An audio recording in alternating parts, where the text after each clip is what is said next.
This is the true war story. About what happens when people stop being polite and start being real.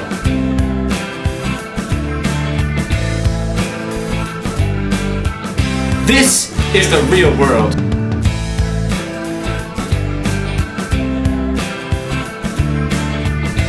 Vietnam!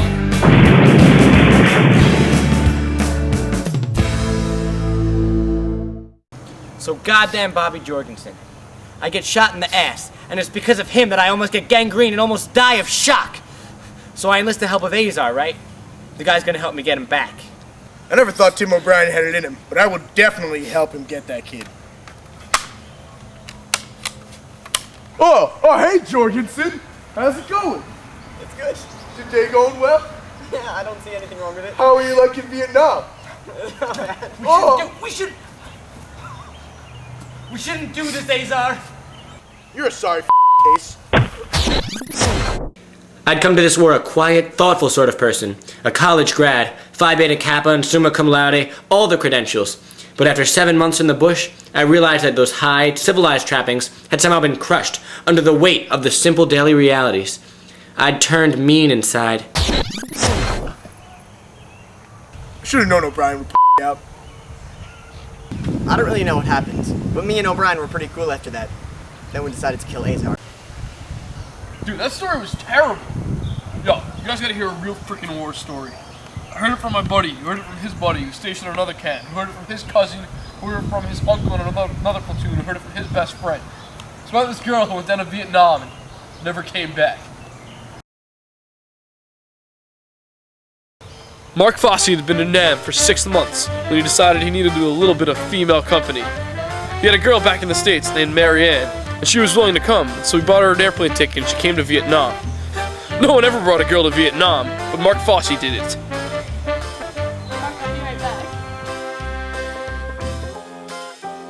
They quickly became engaged, but soon something changed. Oh, hey. He stood there waiting, but she never came back. Rumor has it she's still somewhere out there in the wilds of Vietnam. If at the end of a war story you feel uplifted, or if you feel that some small bit of rectitude has been salvaged from the larger waste, then you have been made the victim of a very old and terrible lie. That's all I got to say about that. You know, I can't stop thinking about the night Ted Lavender died. It haunts me to this very day.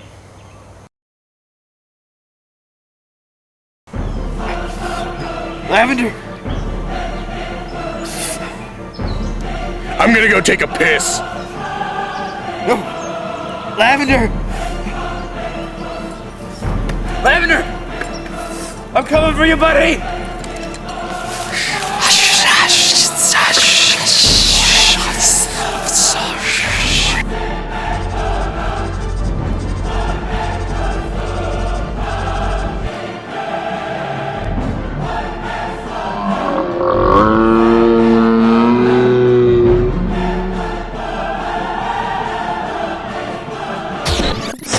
By telling stories, you objectify your own experience. You separate it from yourself. You pin down certain truths, you make up others. You start sometimes with an incident that truly happened, like the night Ted Lavender died, and you carry it forward by inventing incidents that did not in fact occur, but that nonetheless help to clarify and explain. Ted Lavender got shot while pissing. Ted Lavender got killed by a monster. Jimmy Cross was sleeping when Ted Lavender died. Ted Lavender got killed, and then the Viet Cong ran at my platoon.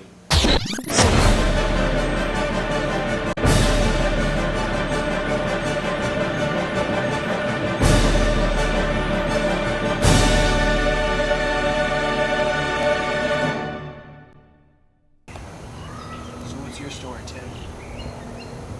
My war story? I don't have a war story.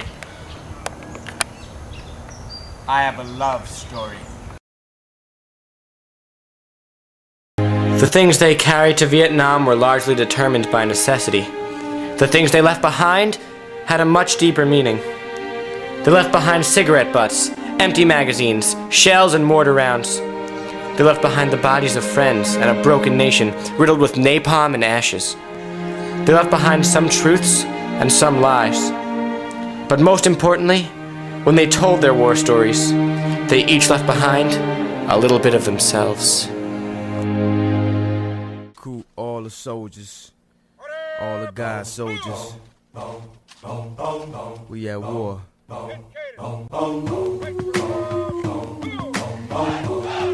at war with society, racism, terrorism, most of all. We at war with ourselves.